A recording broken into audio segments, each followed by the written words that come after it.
Good evening, ladies as well as gentlemen. I'm Papa Boris, and that's right, we're doing Resurrection Cook Serve Delicious. This game took over my channel a couple of years ago, and it's back, baby. The reason I'm playing this again is that Cook Serve Delicious 2 is coming out supposedly later this year, but I'm guessing probably not till maybe Q1 of 2017, and I'm super excited. So to contain some of my excitement, I'm going to go back and play the first game a little bit and do a video. The reason for this is I noticed that actually, yeah, let's not do extreme mode. I noticed that actually I looked at my old videos. Some of the strategy advice I gave in my first series was just awful because I wasn't very good at the game. So we're going to go ahead and start a standard game, and the idea here... Yeah, can we just do standard difficulty? Thanks. The idea here is I want to give some proper strategy advice for folks who are thinking about going through this game. Can we skip the tutorial? That's correct. Thanks. So I'm going to give some strategy advice here. If you are starting the game for the first time, it can be a little bit of an overwhelming dang game to get into. Obviously, there is a skill element here with your typing and overall dexterity and ability to manage lots of things at once, but strategy does play a role because you're building up your restaurant as you go. So let's go ahead and start this. Yeah. Okay, can we go to the main menu? Thanks. All right, let's clear out these emails. Blibbity blobbity blue. There's Cook Serve Delicious 2. Super exciting. Okay, so... You're starting your first 0-star restaurant at the base of some corporate tower. All you got to your name is 7,500 bucks and a really overwhelming menu of foods to purchase to serve in your restaurant. Now these foods all have drawbacks, they all have perks, and if you click on them, you can see in more detail what all the drawbacks and perks are. It can get extremely overwhelming. I remember my first time playing, I had no idea what the hell I was doing. Because there's so many of these, green circles and red circles to memorize. So what I'm going to do here is not only tell you what I think are the best foods to purchase up front, but give you some guidance on how to make decisions for yourself in case you don't like the choices that I make. So, okay, the main thing you want to do is click on this button right here. This is the dollar sign button. This tells you how much each food costs to purchase and what it sells for. Now, the way it works in this game is ingredients are basically free. So let's say like I pay 500 bucks for lasagna. Once I do that, it's as if I have infinite lasagna ingredients for the rest of my life. So the selling price of the food, that is pure profit. So one thing that I recommend doing if you want to, dominate this game as much as possible is go for foods that have a really good selling price, because then you simply make the most money in the long run. I mean, you can go buy, corn dogs and pretzels and have a really easy life, but you're not going to make as much money that way. So that's one thing to look at. The other thing is, from all these perks and all these drawbacks and stuff, first of all, you can pretty much just ignore perks. Again, if you're a really strategic player, you can go ahead and learn what those perks are and make some informed decisions about them, but really, perks, I think it's fine to just kind of put on blinders and just totally ignore perks. As for the downsides, in my opinion, there's only two of these downsides you really need to care about. So I want to tell you what both of those are. One of them is the menu rot symbol right here. It's this hamburger that's got, deadly spores coming out of it. What this means is that if you have the food on your menu 3 days in a row, beginning with the third day, and then continuing for each day that you keep the food on the menu, you get a 5% buzz penalty. Now, the way buzz works is the higher it is, the more customers you'll get. The lower it is, the less customers you get. And of course, less customers means less money. You could also try to cheat the system a little bit and just have lots and lots of foods with negative buzz so that you have less customers and the game is easier, but we're assuming that you want to play this game competently and not be an idiot. So your goal is to avoid that buzz penalty. So you want to make sure that you have some staple foods that do not have this menu rot detractor, so that you can have a decent menu and avoid the 5% buzz penalty. The only other detractor I think is worth paying attention to is this pig. So basically, if you have 3 or more foods with this pig icon, each food after the second incurs a negative 5% buzz penalty. So in other words, if you have 3 fat foods, you have minus 5 buzz. If you have 4 fatty foods, you get minus 10 buzz, and so on. So your first 2 fatty McFats are free, but then the third one and all the ones after it carry a 5% penalty. So you want to make sure you avoid that penalty. And honestly, that's it. So if you just, want to kind of tune things out, so that you pay attention to stuff that will let you have a pretty decent game without, handicapping yourself too much, all you got to pay attention to recap, is the selling price of the food, so more is better, and the two detractors I mentioned, the menu rot, so you don't want too much of that, and then the fatty McFats. You want to make sure you have some foods that are not fatty. Now, if you can handle it, I recommend paying attention to one more thing, which is the upgrade path for a food. And I want to show you by example exactly what this means. So let's take a look at salads here, which sell for $8, and fish, which sells for $6. Now, fish is more expensive, and it sells for less money. So what the hell is going on here? Well, if you look at the upgrade path for salad, you click on the salad and then you click the star symbol in the upper right-hand corner, you can see what happens when you upgrade the food. And as you can observe, salad starts at 8, which is pretty high, but it only goes up to 12. Whereas if you look at your fish here, which start at just 6, boom, one upgrade, fish go from 6 to 12. And by the end of the day, fish go up to $20 a pop.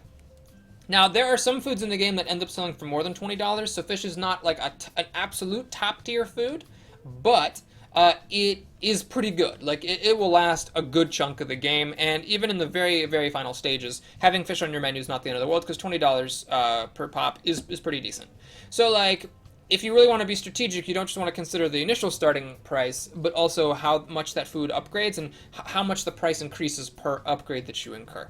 Okay, so next, let's talk about the foods that I like to play with. So you can see some of these foods here have this cancel symbol, meaning you can't actually buy them. That means you need the proper equipment. Now, one thing I thought when I first played the game, I was like, oh, the equipment food must be special. No, not really. The equipment food, actually, most of the equipment foods suck. For example, the fried chicken and the sopapillas, they're both just, honestly, pretty bad. Like, fried chicken only sells for $5, so does the sopapillas. Fried chicken upgrades to $8. There are foods that start off selling $8. So, like, it's lame. I mean, it doesn't have a very good selling price. It doesn't upgrade very far. So you can pretty much just ignore the fryer, except for, you know, when you get to that part of the game when you need the fryer and these foods for challenges. But, like, you don't actually want it as a staple in your restaurant. And that was one of the mistakes I made in my first game, was I was like, oh, the fryer must be good. So I bought it, and it's like, no, you can just pretty much avoid the fryer. The grill gives you nachos and hamburgers. Now, again, nachos I think are just terrible. This is one of my least favorite foods in the whole game. So they upgrade only up to $12, and that's after 4 frickin' upgrades. Well, 3 if you count the first one, and then you have to upgrade it thrice. $12, that's it. And the nachos are super hard. There's like a bajillion ingredients, lots of which start with the same letter. Nachos fucking can kiss my ass. Now, hamburgers are okay. Hamburgers upgrade up to $25. The problem is hamburgers start off really cheap, like only $5, and then they go up to $8. But then like something else that started at $8 is going to go up to higher than $8. So in the end, hamburgers are up to $25, which is better than like fish and chicken and a lot of the other foods. So like they're a good end game food, but early on, you don't need to rush to get the burgers because their price is really small up until about like the fourth upgrade compared to other foods. And again, these require a grill, so don't worry about getting a grill because hamburgers are good later. Nachos just are always fucking terrible, so you don't need to pay attention to the grill. The final piece of equipment to consider, oh, and fries. Fries just suck. They're also with the grill. Or the deep fryer, excuse me, and they only go up to $10. So they're just lame. The only upgrade equipment that I recommend purchasing, and this leads to my first bit of strategy about which foods to buy, is the, I forget what it's called.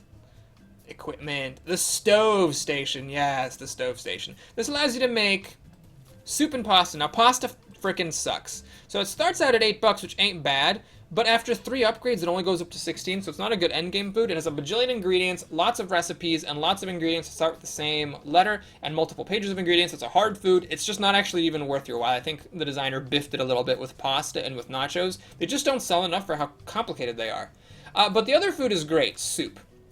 Soup is spectacular. It's if you include the cost of the stove top, it's $800 plus $650, which is $1,450, and you'll notice that like is in the same ballpark as like fish, chicken, and steak. Well, it's actually way less than any of those 3. So it's only $1,450, even if you include the cost of the stove station. And look at these upgrades.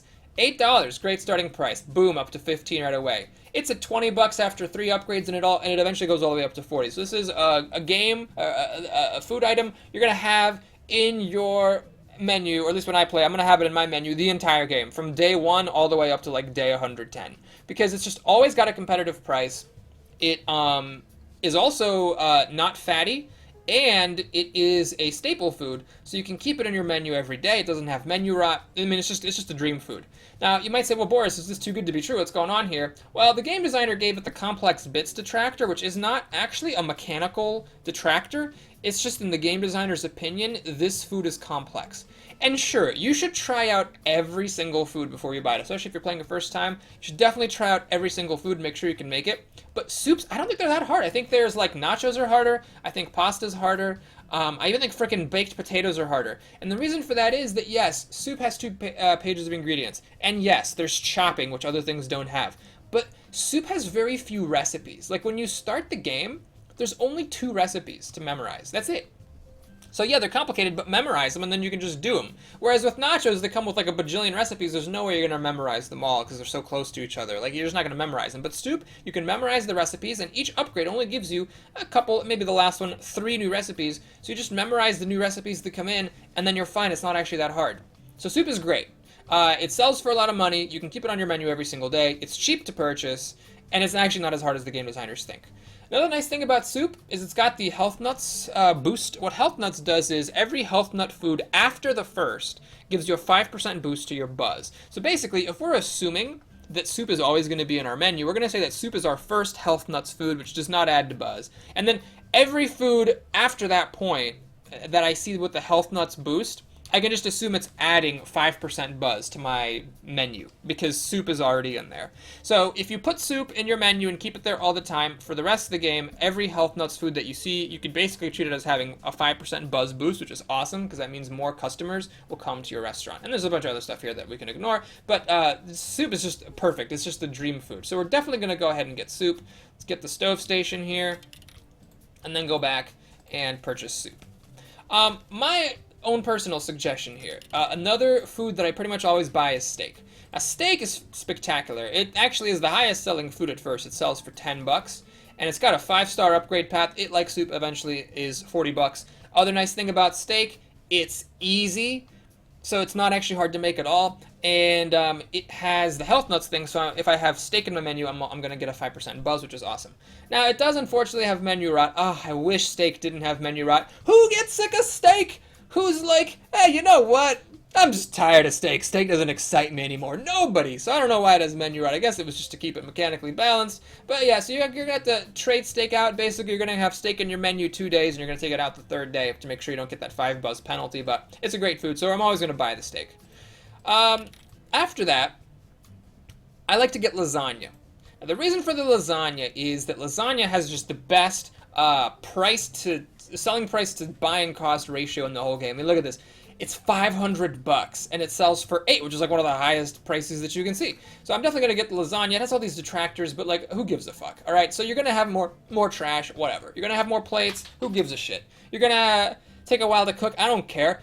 Menu rot, whatever. Complex bits, well, that's just in the game designer's opinion. Lasagna only has a single recipe, and each upgrade only gives it 1 more recipe, and the recipes are all like really similar. So it's like, you know, you basically, for the first lasagna, you just press PSCR 3 times in a row. That's it. It's like not that hard. And then you might get a recipe that's like PSMCR or PSVCR or PSM and then PSV. Like, it's not that complicated. You just learn the total 4 recipes across 4 upgrade levels, and for the first lasagna, it's just always the same 12 keystrokes in the same order every single time. So it's not actually that hard. It has a great selling price. It's fatty, whatever. It just doesn't make that much of a difference. So lasagna, definitely getting purchased.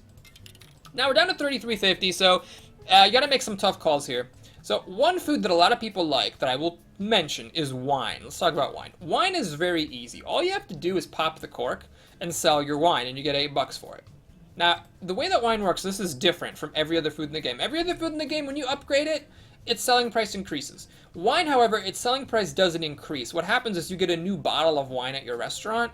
When people order wine, they're going to pick one of the bottles that you have. They're going to pay whatever that bottle costs. So even once you get up to the 5-star level and you got Deckard Vineyard wine that costs 60 bucks a pop, somebody could still come into your restaurant and choose Le Chayap, which is the cheap wine, and you only sell it for 8 bucks.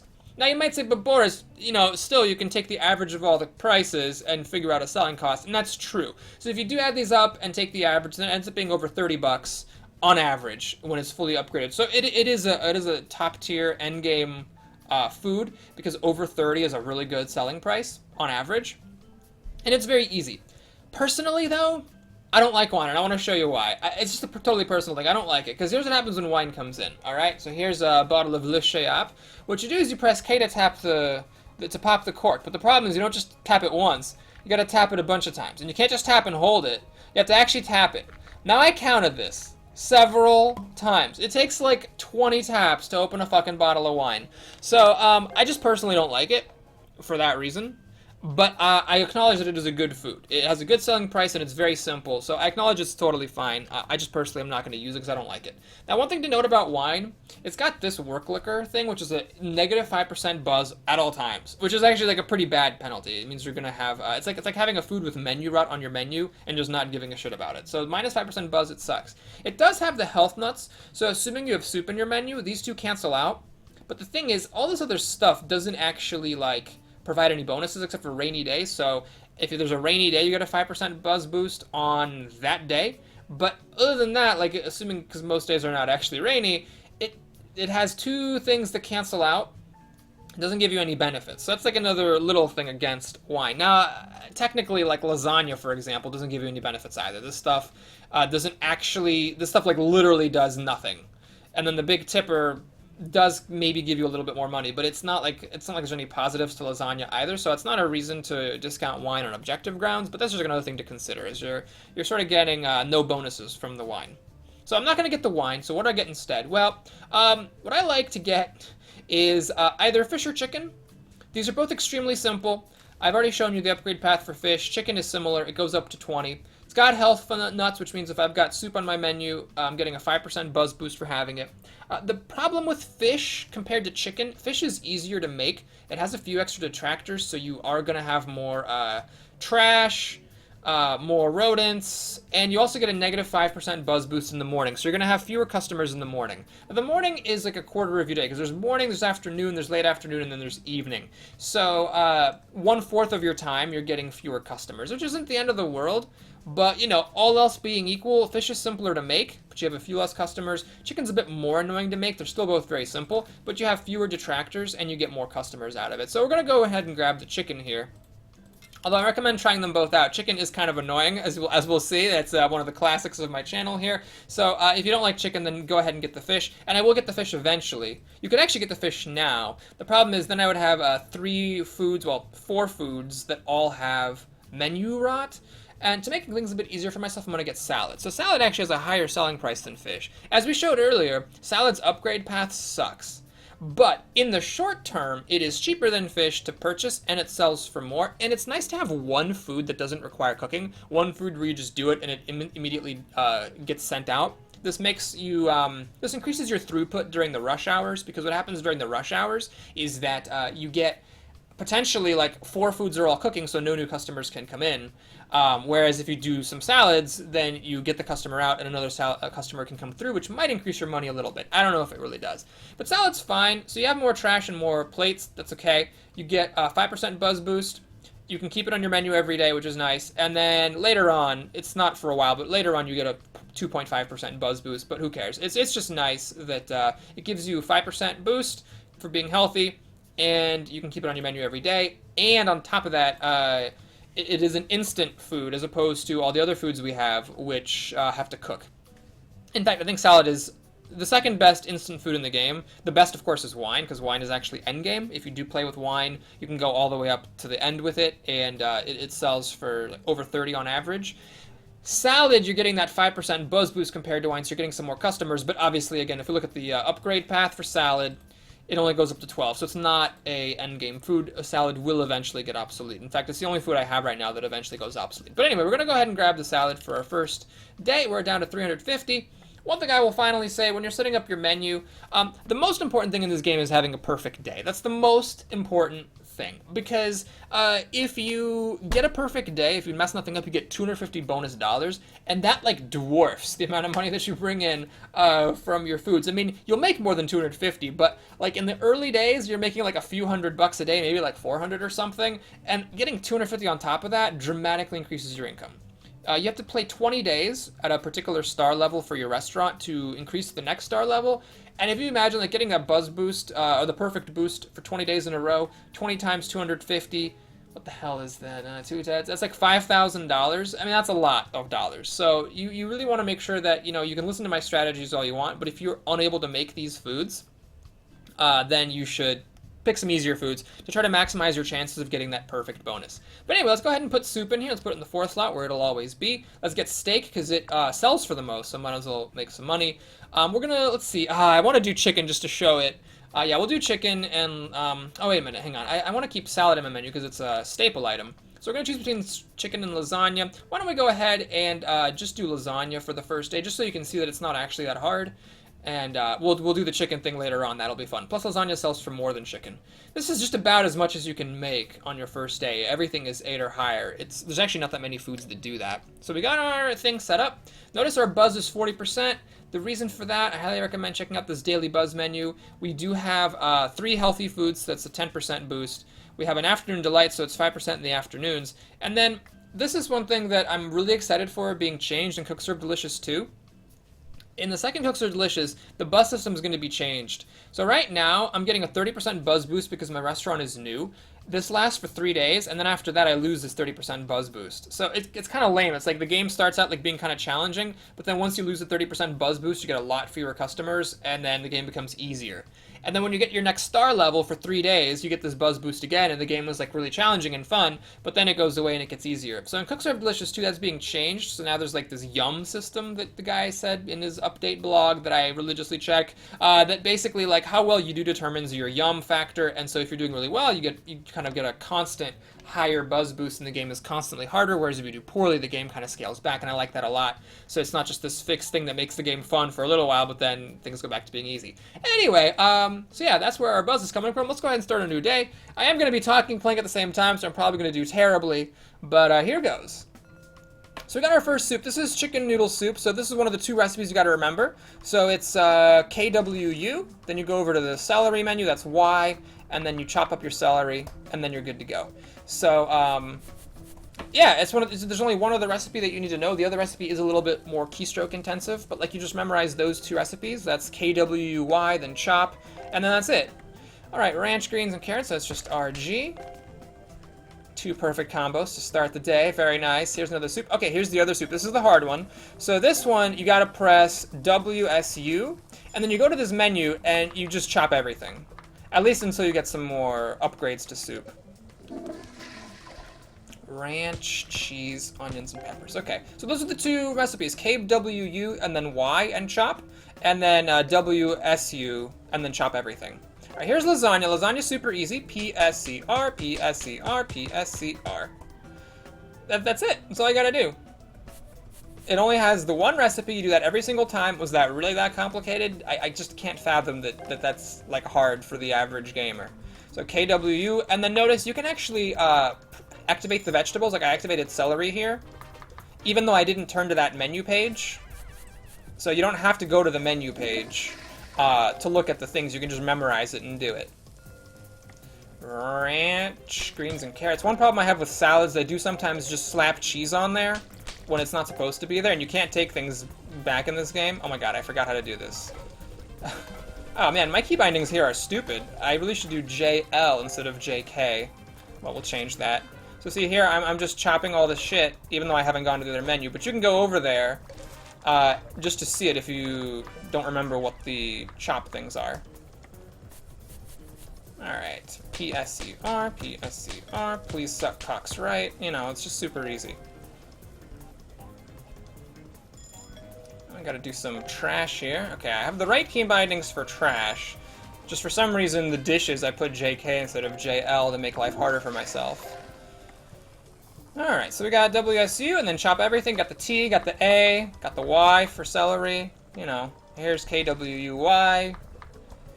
Again, I just don't think soup is really that difficult. Please suck cocks right, please suck cocks right, please suck cocks right. Don't suck cocks bad, kids. Don't suck them bad. 1, 2, 3, and then a juice. Why did I do JK? See, the thing is, JK is fine, but I have to also go up to I for the next dish. Mushrooms, tomatoes, greens, carrots. But I also have to go up to I for the next dish, so it'd be easier to balance my fingers around J and L, like the arrow keys. You know, maybe it's because on my old laptop, my L key broke, so I didn't want to use it? Why was I playing this game with when my L key was off? That's weird. Anyway, so yeah. By the way, I want to mention, I'm not like humble bragging here when I say that soup and lasagna are easy. I know it seems that way because the game says that they're hard. So when I come in, like, oh, they're not that hard, like, it sounds like I'm just puffing myself up. But I swear to you, like, I will admit, I struggle with nachos. I have a really fucking hard time with nachos. Nachos are just the demon food in Cook Serve Delicious. Pasta? Pasta is the worst. Oh, you know what else I forgot? Pizza. I hate pizza. All those foods, the pizza, the nachos, the pasta, they all have tons of ingredients that start with the same letter, multiple pages of ingredients, and a herbajillion recipes. So you can't memorize them all, and you really have to go by the ingredient names, which are spread across multiple pages and oftentimes start with the same letter. So I find them to be genuinely difficult, but this game seems to think that those are easier than soup and lasagna. I honestly think that's just wrong. It's so much easier to memorize only a couple of recipes, even if the mechanics overall are a little bit harder for a particular food. But than it is to, like, basically have so many recipes that you couldn't possibly memorize them all. And, did I get all these? Yeah. Then to have so many recipes that you can't memorize them all, and with things that, start with the same letter a lot of the times. Oh, I don't know if I did that right. Whew. Alright, mushrooms, tomatoes. Salad is a little bit confusing, because there are some things that's like 2 ingredients in one, like greens and carrots is like the same thing, you know? P-S-C-R, P-S-C-R, please suck cocks right, okay. Juicy, citrus. Oh, did I press that the right number of times? I actually don't know if I pressed it the right number of times. We're not gonna know until that steak comes out of the oven, boys. It's like an episode of MasterChef. P-S-C-R, P-S-C-R, P-S-C-R. So yeah, I am doing a lot of dishes because I just do not care about foods that have the more dishes detractor. But I think you can see it's not that big of a deal. You don't need to be that skilled. Oh, I guess that steak was correct. Hey! You don't need to be that skilled to do these, Oh, there is cheese on this one. I almost missed the cheese. Whew. K-W-Y. Gotta give it a thumbs up. I'm not sure I did that soup right. We're gonna find out if that ruined my perfect day. I'll be sad if it did. Well, it won't be that sad. It's whatever. I'm talking while playing. It's gonna be bad. Oh, you know what? There's one thing I forgot to tell you. Shoot, I really wanted to tell you at the beginning. So, crap. Some people might have left before I gave a really, really good strategy. Well, I'll talk about it after this day is over. Oh, I guess I did that soup correctly after all. Nice! Yeah, if I mess up here, I'll just be an idiot because it's not too hard when you don't have rush hour and it's just the first day with only 4 prep stations. One of the things about that second soup recipe, you gotta make sure you don't throw chicken in there. And with the chicken soup recipe, you gotta make sure you don't put the seasoning in there. So you gotta be a little bit careful. Each of the recipes leaves out one of the front page menu items. Cocks. Cocks. Cocks. And do some dishes. Yeah, I have a lot of dishes. I think soup adds to the dishes. I think lasagna adds to the dishes. I'm pretty sure steak adds to the dishes. There's just a lot of things add to the dishes. We're gonna get one more food here before this day ends? I think so. Yeah. Wow. That stuff appearing on the screen, I don't remember that. Was that always there? That was really distracting while I was in the middle of sucking cocks correctly. Yeah. So, I think that was good. So I think we got a perfect day here. And you see, look, I made $406. Now you might say, well, $406, Boris, that's better than the $250 bonus that you're going to get. But like, this was like with the most expensive selling foods I could have possibly have, with like the greatest throughput possible, using salad to keep things going. I mean, I guess wine might have increased the throughput a little bit there. But yeah, it's just like 406 is like making as much money as possible. So now on top of this, I'm getting a $250 bonus from Chef Risotto, beg your pardon.